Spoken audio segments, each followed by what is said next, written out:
If you're trying to find a way to hang your barn door without having all that hardware on the outside of the door, here's another option that you can follow. Also, in this video, I'm going to be building this door from lumber that you can find at the big box store. So please watch this video, and I hope that you're able to enjoy it and get some ideas from here so you can make your own barn door. In this occasion, I am building this barn door at my parents' house. This will be installed in their master bedroom or their bathroom. This is my setup. I am using 1x5 shiplap from your big box store. You can find it there. You can find it at any place that they sell lumber. You are able to find this wood. Here you can see that this is pine. It's near select pine. It is very clean, very nice cut pine. I selected each piece and made sure that each one of these pieces are not cracked or warped. I tried to select the best from the batch. Here I'm using Gorilla Glue for wood projects.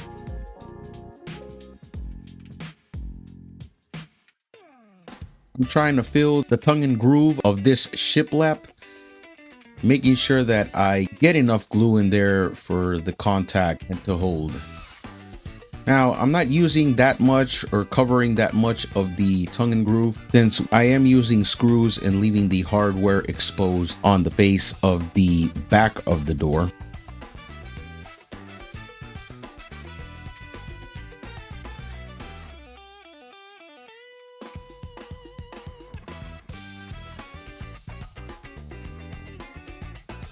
I'm installing this barn door in my parents' master bedroom in their master bathroom,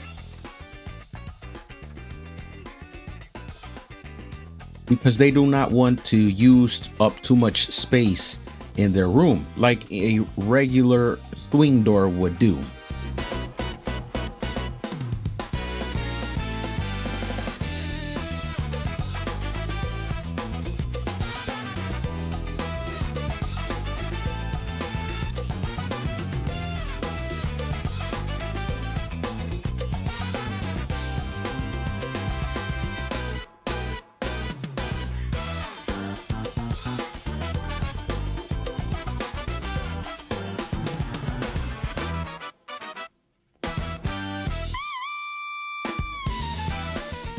Here, as you can see, my tie-down strap's a mess, as commonly found on a person's tools that is very much unorganized as I am.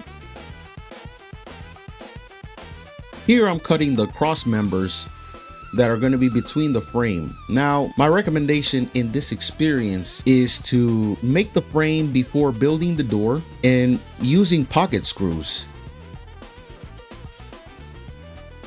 Hiding the pocket screws between the shiplap and the frame itself. That way you can hide and conceal the screws and all the hardware used to fasten this door together. Now, the tie-down straps I'm using as clamps, since I do not have any pipe clamps, longer clamps than what I have. As you can see, I'm using tie-down straps, and I ratchet down so they can squeeze together for the glue to have good contact. When you tighten this down, you will find that the shiplap will try to bow. So that's the reason why I'm clamping it down, so it can hold from bowing too much until I fasten it with the screws. The boards that I use for the frame are 1x4" pine as well.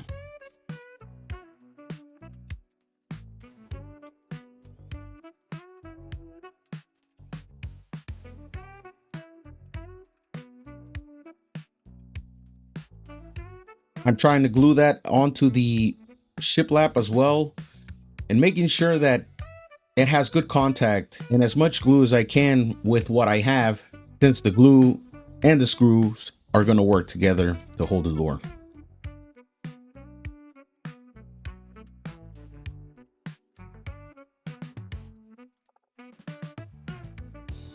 I'm making sure to get as much coverage as I can. I could have used a brush or a roller to spread out the glue, but in this case, I did not have that with me since I traveled 2.5, almost 3 hours to get to this location, and I could only bring minimal tools possible.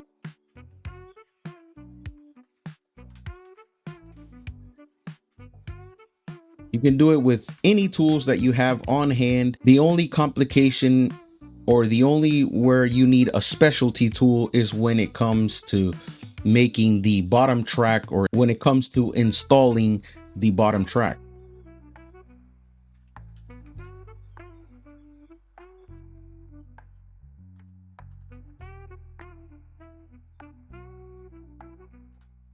Here I'm using a handsaw. That is all I'm using. I mean, I don't have any more tools other than drills. I have handsaw, oscillating tool, and a router. That's basically what I'm using for this build. I will be adding most of the tools that I've used in this video on my Amazon store. I am adding this link to the description below, and you can check it out. If you need any of the tools that I used, you will find it in that description, and a link to the Amazon store. That way you're able to purchase it straight from where I purchased it as well. I'll have the information of the clamps that I used, the drill bit that I used. I did use a drill bit that has a countersink in it. That way, when I screwed down the 1 1/4 inch screws, it would countersink and be flush with the face of the wood.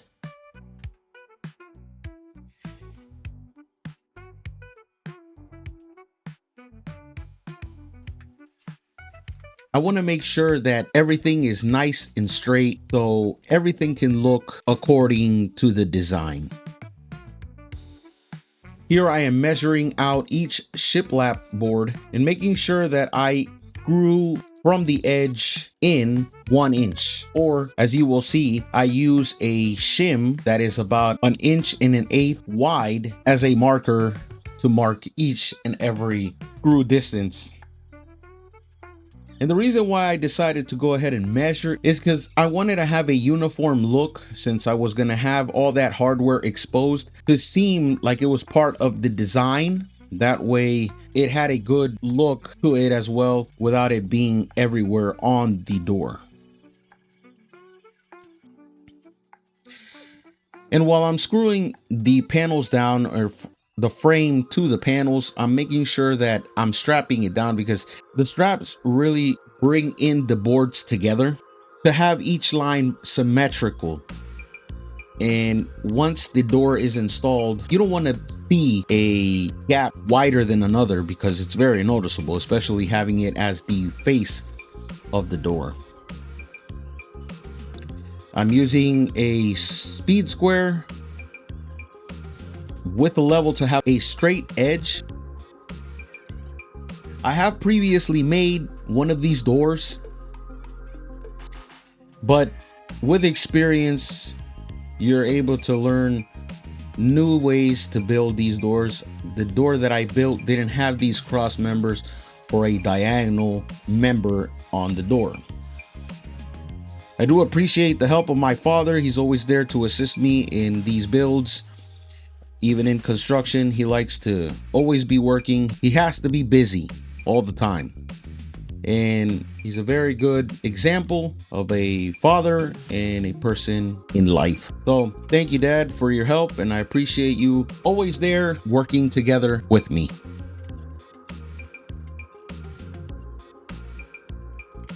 Now, when it comes to having a design in your mind, it's not like having it on paper.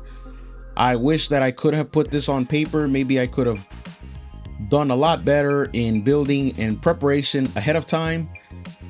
Here I could say that I winged it from plans and just decided to go ahead and build it. If I would have had plans, I know that I would have made sure that I would have had more tools on hand and would have been able to make the frame before I went ahead and put the slats on the frame that we're building. Basically here, I built the frame on the slats or the shiplap, which did work, but I feel like it would have been a lot easier to have built the frame before. That way I would have used the most minimum screws to hold the shiplap to that frame. I basically had to use 2 screws on each member to hold each panel of shiplap to make sure that it was held on right. I probably overdid it. On my previous door that I built, I didn't use screws exposed to any of the sides of the door, and it's been hanging for 5 years plus, and it's doing good. It has not warped, it has not come apart. So I could say that with this build, I'm sure that this one is going to be a lot better just because it has more fasteners to it.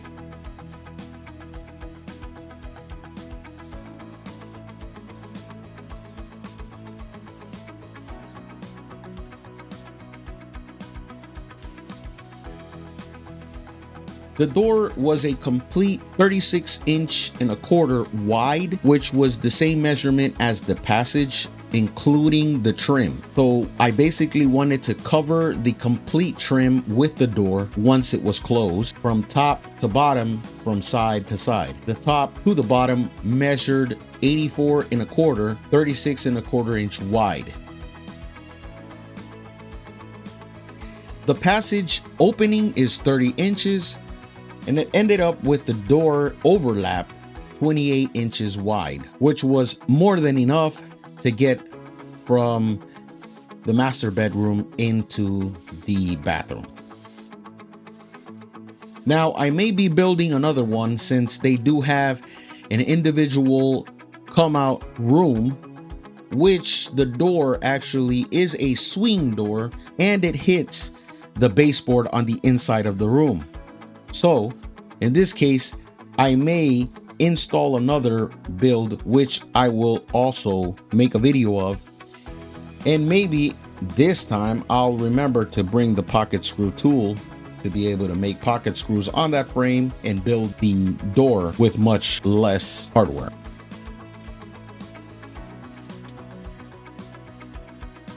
As always, there is a supervisor with me, making sure that quality is number one.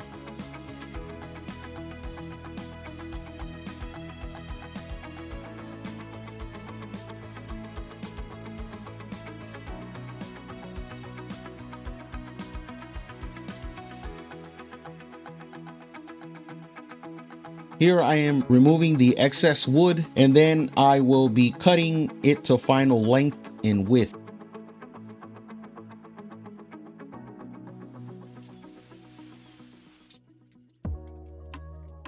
I was able to find this Bora straight edge to be able to cut, or fence. I don't know what it's called, but I do know that it helps me out a lot to cut straight with a skill saw. And this I found at a Habitat for Humanity, which is always good to go check out those places, since every time you make a purchase there, you're helping out the community that is in need of a habitat. I was glad I was able to help out and purchase something that actually is very useful to me. This is not the only project I've been able to use that, and if you want to look for it online as well, you will find it in my store. Please check it out. It's a Bora brand. You can make it from 48 inches to 96 inches. Now here I'm opening the hardware of the concealed sliding door or barn door hardware kit. When I opened the instructions, I found myself back in high school in algebra class, looking at it for the first time, not understanding what A meant, what B meant. In this case, it was DW, PW, OW, OH, a bunch of letters that was really confusing. But after sitting there for a few minutes, I was able to figure out what each letter or combination of letters meant. It's pretty confusing. There's a lot of detail, a lot going on in these instructions, which I wish it would have been a lot easier to understand. But at the end of the day, I took some of the measurements into account when it came to install, especially when it came to installing the hardware, installing the top rail, installing the bottom track, and making sure that those measurements were right to be able to fasten these wheels, the tracks, onto the door. Now, one of the things that I did notice is that the measurement was incorrect in the instructions for the bottom track. The bottom track is the same width as the wheels that are installed on both bottom sides of the door. The depth is the only thing that changes, but the width is the same. The instructions said that the width of the track was less than the wheel housing.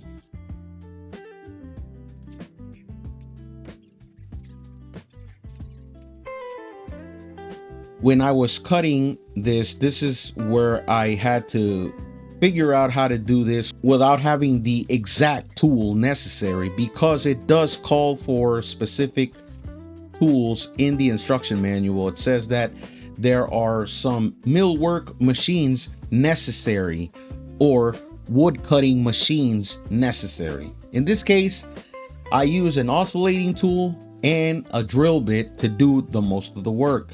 Now, I could have used a chisel, but I've never been all that skilled with a chisel, so I decided to use the oscillating tool to have a straight edge go as deep as it needed to go.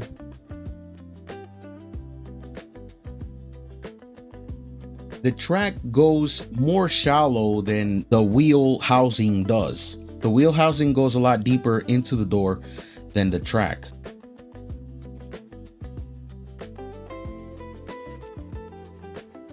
I tried to go in as level as I could, making sure that it was straight. At the end, I ended up using a router, and I will also be including the bit that I used on the link below. I do have a set of different router bits that I purchased at the big box store, but also have in my Amazon store.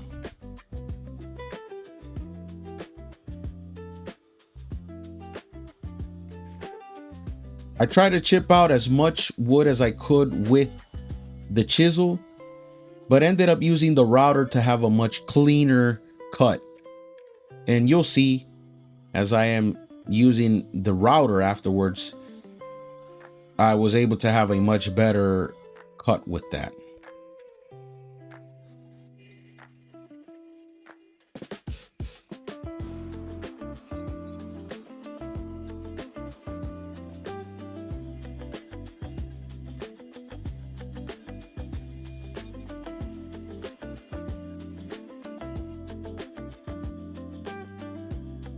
Now here I'm checking out the measurement or the depth and the width of it, but seeing that I'm not an expert at using a router free-handed, I decided I would take the plastic shield that is on the router, remove that from the router, drill some holes in it.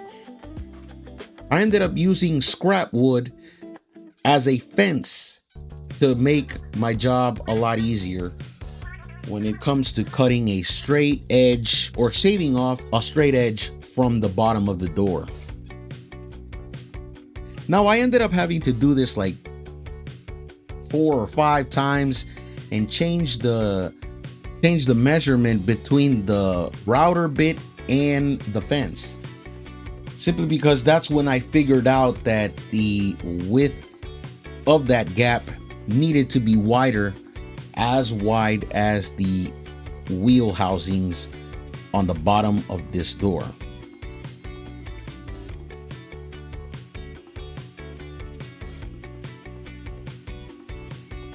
With the measurements that come in the instructions, it talks a lot about 30 seconds on a ruler.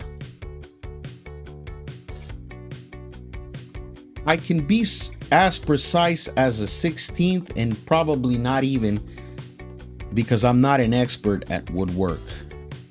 I probably can get it as close to an 8th, but not even a 16th, nonetheless a 32nd.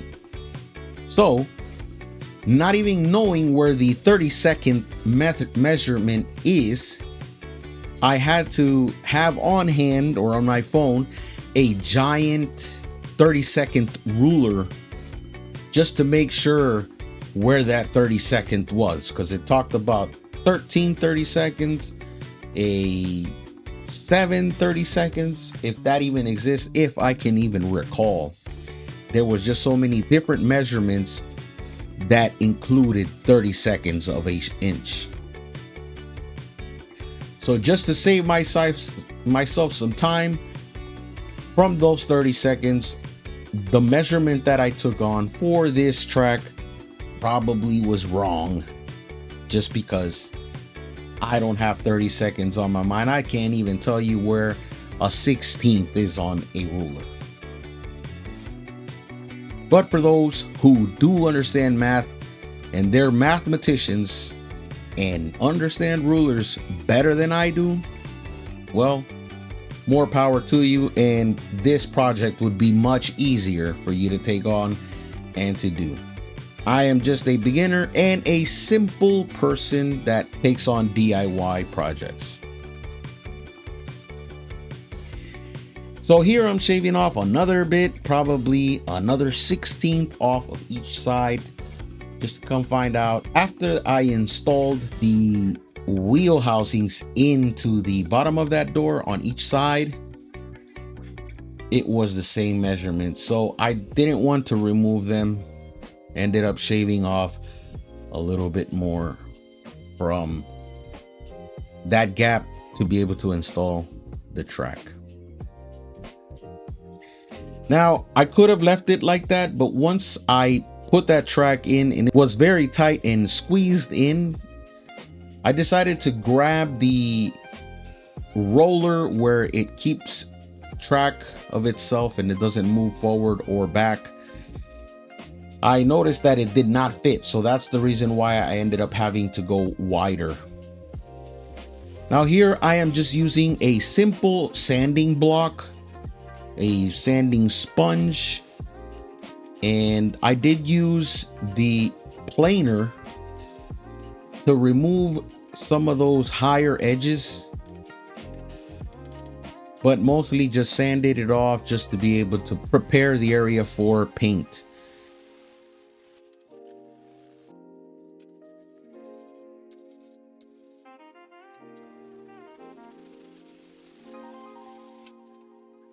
I used a polyacrylic clear satin from Minwax, which is a water-based clear coat. Now here I'm just showing you that mistakes do happen, especially to those that are not doing this every day, like me. I ended up being too deep with the wheel housing that's there.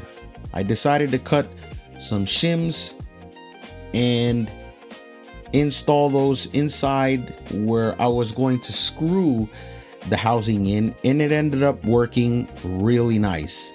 There's a part that shows that the edge has to be on the edge of the bottom of the door. Now, when it comes to the other side of that door, it was a different story. I ended up having to remove some more material to have that flush to the bottom of the door.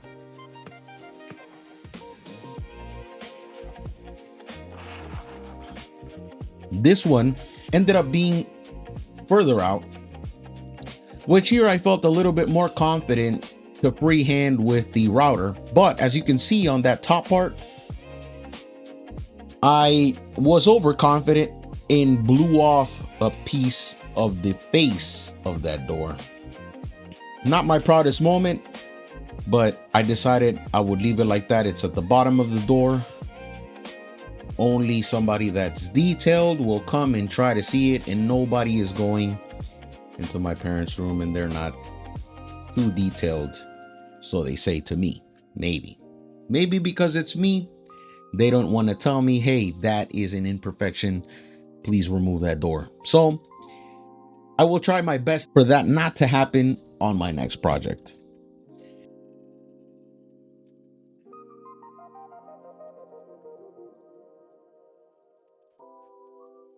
Here I am putting together and assembling the top rail, and I'm just loosening up the square nuts that go into that groove on the top of the door, and make sure that your left side goes on your left and the right side goes on the right. It has on the top part, it should expose where the hook will grab onto for the soft close and soft opening function. Now here I'm on my second coat right after I finished installing all the hardware. I decided to put on the first coat before installing the hardware. Then after the first coat dried, 2 to 3 hours, which the bottle recommended, it was about an hour and 45 minutes after I had put the first coat on when I decided to install the hardware. And after the first coat was done and the hardware was installed, I went ahead and put on the second coat. I'm very happy with the finish. Shiny would have been nice as well, but I do enjoy looking at a natural look to wood, more of a satin finish. It's nice, it's shiny, but at the same time it has this kind of flat look to it, which naturally wood is not always shiny. Usually it is a more of a flat sheen, depending on what you're looking at, depending on the grain. You can see shiny and more of a flat finish to a natural wood. Now, when it comes to measuring the rollers, what I did is I put it on the door just to save myself from all the math. I installed it on the door and measured from the bottom of the door. I did measure the roller into the door. The measurement that I had was 81.5. That is including the 1/8 of an inch of the bottom of that roller. Now, when I got this measurement, I did put the rollers into the top track and measured that 1/8 of an inch off of the bottom of the door for that wheel. And that's the measurement that I had, 81.5 inches. And that's what I'm measuring right now to be able to install that bottom screw. Now, from the side of the door, I did know that I had a clearance from the opening 1.5 inches from the closed position of the roller to the edge of the door. So from the rollers, the rollers measured 1.5 inches to the screw hole. I used that as my guide for the first screw. From the bottom, 81.5 inches to that hole, and 1.5 inches from the side into the opening of the door.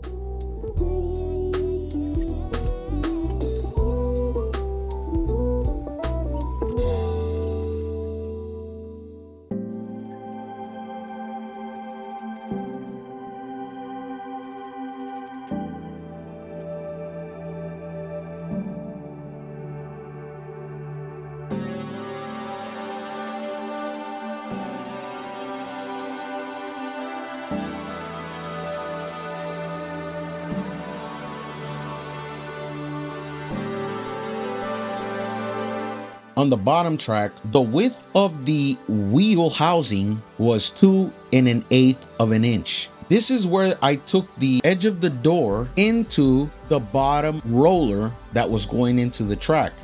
That's where it stops. Since I did want to have the door right in the center of that trim, I needed to make sure that it was going to stop at that edge where I was going to have the door once it was centered in the passway. And once it closed, I did measure the width of the door. And like I said, the measurement of the door was 36¼ inch wide. So I did have to find the middle of the door passway or pass through and make sure that I had the 2⅛ of an inch distance between the trim in to that bottom roller. Now from the face of the trim, I was going to get 1¼ inch distance, which I soon found out after installing the door. I had previously installed it 1 inch away, including the 1/4 inch between the trim and the door and the width of the door, which was 3/4 of an inch. Once I closed it, you notice that I could not close the door completely. It hit on the trim of the door 1/2 inch in. So that means I had to bring the screw holes 1¼ inch out. Once I was able to do that, the door was clear and free and opened and closed completely. The opening portion was totally fine, but once it came to closing, that's where it hit on the trim on the inside. That's when I had to do that modification. That was the only modification I had to make. Here I'm just testing it out, making sure that everything's complete, and just adding the stop portion on the side of the door. And now I'm installing the screws for the jump stop. These are supposed to be added right after the door is installed and has been tested moving freely from side to side, closing and opening the door. Now this prevents the door from jumping off the rail. This is the rail jump stop.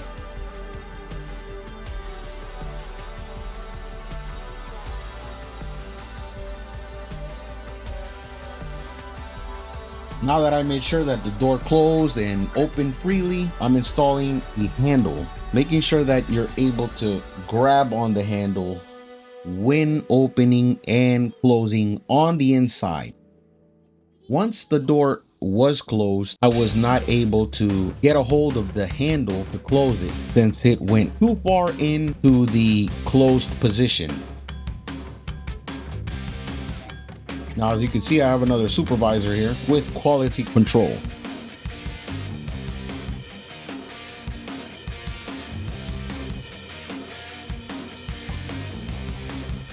On this hardware kit, also, I have in the link below at my Amazon store, there was 2 flanges that were in between the door and the handle, which I decided I did not want to install. I just wanted to have more of a clean look.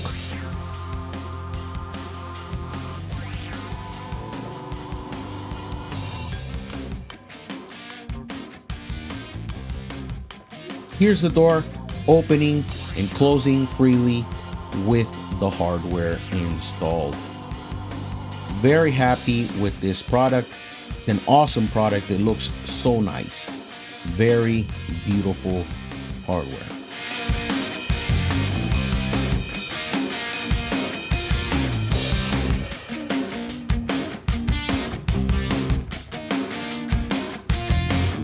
If you like this build and you like this video, please subscribe to my channel and give me a thumbs up if you like the video.